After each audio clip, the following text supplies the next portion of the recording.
Dune is an incredible film. For us in the UK, it was released last year on October 21st, but I didn't originally see it, and it's taken me actually a really long time to watch, because originally when it came out, I had this thought that I wanted to read the books first, but without realising that the film, it's not going to be in the cinema for that long of a time, and by the time I even got the books, if I did read them, which I haven't, the film wouldn't be in the cinema anymore, and let alone IMAX, so I sort of made a big mistake of not seeing it when it originally came out. Now luckily, one of my local cinemas, they re-released it for a single day in IMAX, which is really great.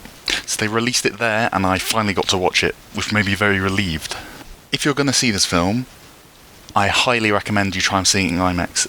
Now, like I said, it's not showing anymore, or not showing at the moment, because, obviously released in 2021, it's not showing at the moment, but you can look at these sort of IMAX comparison videos of the sort of aspect ratio that this film has, and you really got to see it in the IMAX aspect ratio, because so much is basically cut off if you watch it on the 21:9 traditional aspect ratio, because it's really designed for IMAX. There's these other behind the scenes videos of like the director talking about it, and talking about how they specifically designed it for IMAX, and you have these scenes of, say, some of the Harkonnens when they look at their sort of spice collector ships, and just so much is missing.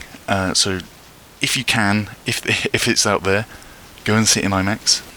This film was directed by Denis Villeneuve. You might have seen Blade Runner 2049, the sequel to the original Blade Runner, which I think he did an incredible job on. So it's no wonder that this film's also ended up, as sort of incredible as it is. And Dune itself has achieved like a box office of $400 million US.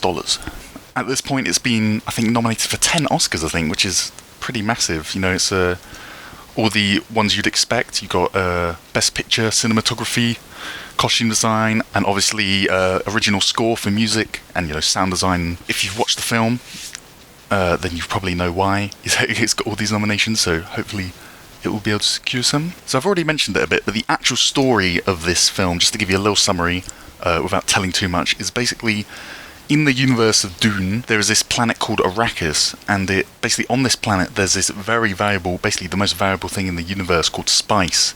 And basically there's these houses which exist in this universe, and there's an emperor, and at the start of the film there's this house called the Harkonnens, which are the ones currently harvesting the spice, but this gets swapped to the House of Atreides, and then the film sort of goes from there, and it sort of deals with like the conflict and stuff between those two houses. But yeah, that's just the start. The story's a lot more complex than that, so I hope you go and watch it. The special effects and lighting for this film are pretty amazing. We've sort of got to the point where you can make really great photorealistic CGI, but I think the techniques used in this one is just so much better.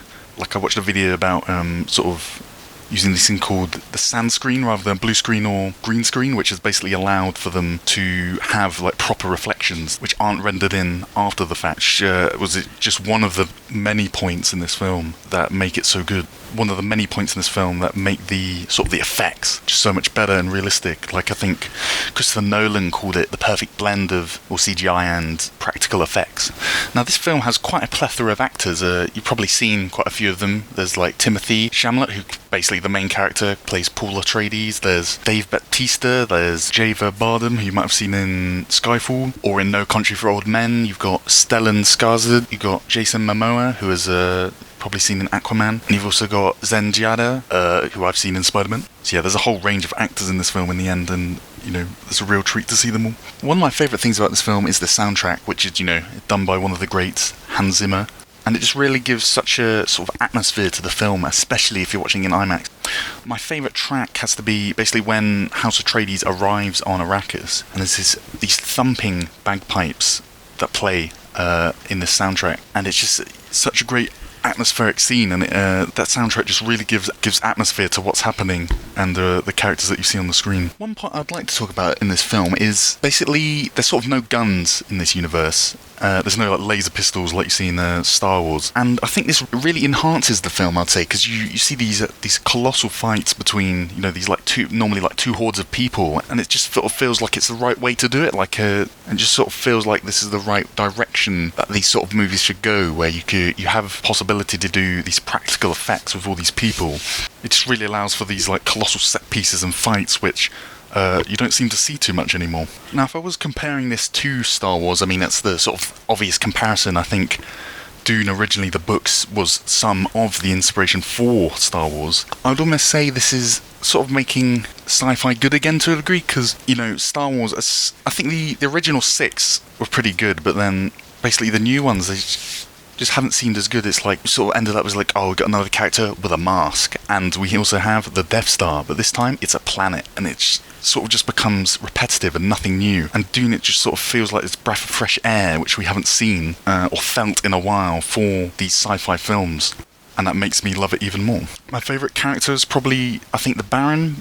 He's on screen a bit, but I almost expected him to be a bit more. But we'll probably see that in future movies of him. But he's just this really great character. And he has this real presence when he's on screen and is really imposing. And I'm sure we'll see more of him in the upcoming films, which I'm very excited for. Now, if I did have one criticism of the film, I'd sort of have to agree with Chris Broad, what he said when he's on Trash Taste. And it's sort of at the end, one of the character goes, "This is only the beginning," and that's sort of, I don't know. It feels like they could have done something else, I guess, but it just seems like such a cliche way to end it. But other than that, it's a pretty great film. So thank you for watching. Go and watch it in IMAX if you can. It's so much better in IMAX. You're missing out if you don't go. Thanks for watching, and I'll see you next week. Goodbye.